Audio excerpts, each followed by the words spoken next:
always enjoyed looking up. It's that sense of wonder. And I was always curious to know, why don't we have more in space? Why aren't more people in space? Why haven't we gone to Mars yet? And I wanted to be a part of being a part of that mission.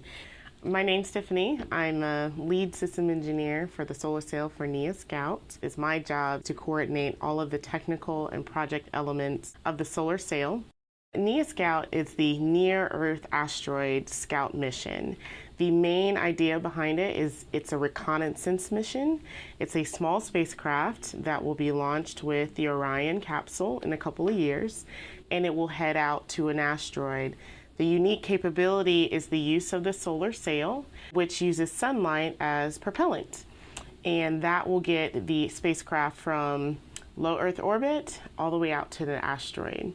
The idea is for asteroid retrieval missions, for asteroid detection missions, for asteroid avoidance. This is a type of capability that we can use to study those asteroids, to get to know more about their orbit, what they're made of.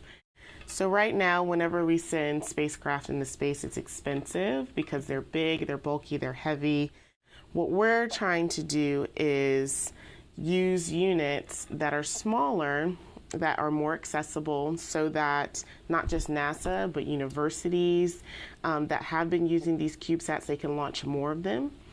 And the idea is that we want to get more science done going out to space and have it more accessible for everyone.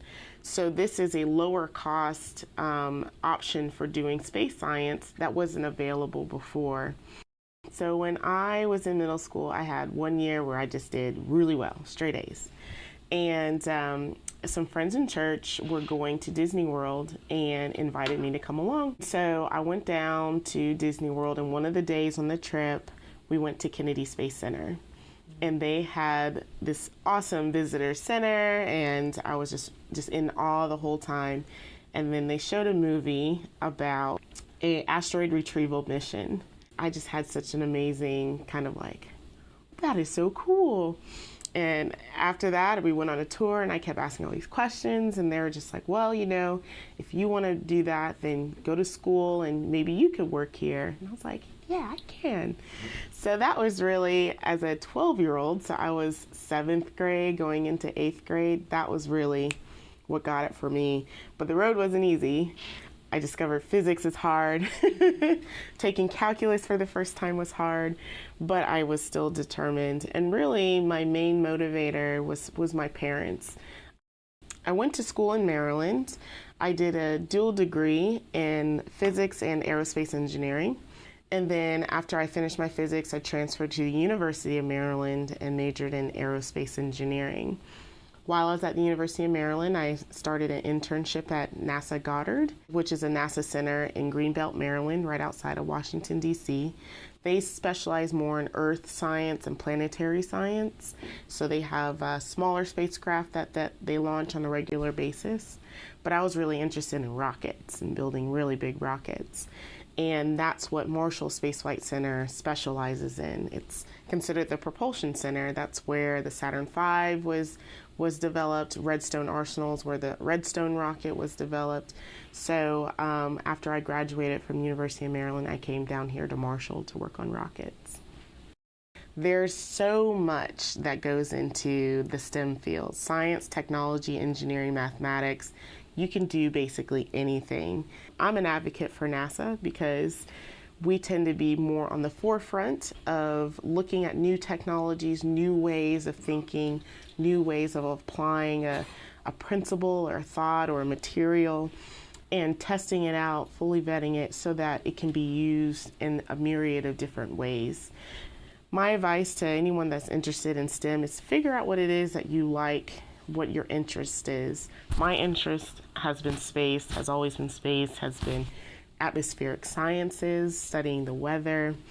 If you're interested in coding, say, or editing movies or working with software, you know, working with computers, that goes to a lot of different areas. Just be open and look out for different types of opportunity in those areas. My favorite part is working with the team that I'm working with. it's not just me that's building this solar system. I'm just one part of a larger team that is dedicated towards making sure that this spacecraft flies. Just having the chance to sit down and work with mechanical engineers, work with test technicians, work with project managers, and power specialists and thermal specialists. I mean, everyone working together to achieve one goal is really my favorite part of this job every day. Occupation. This video raises questions, and I need for you to be extremely honest in the comments when answering them. And just so you know, I have 3 questions. Number 1, have you ever wondered what's in space? Number 2, have you ever wanted to work for NASA? And number 3, do you have a special kind of love for science? Now, please be honest in the comments when answering these questions. Share this video with anyone you deem necessary. And don't forget to like and subscribe to the channel.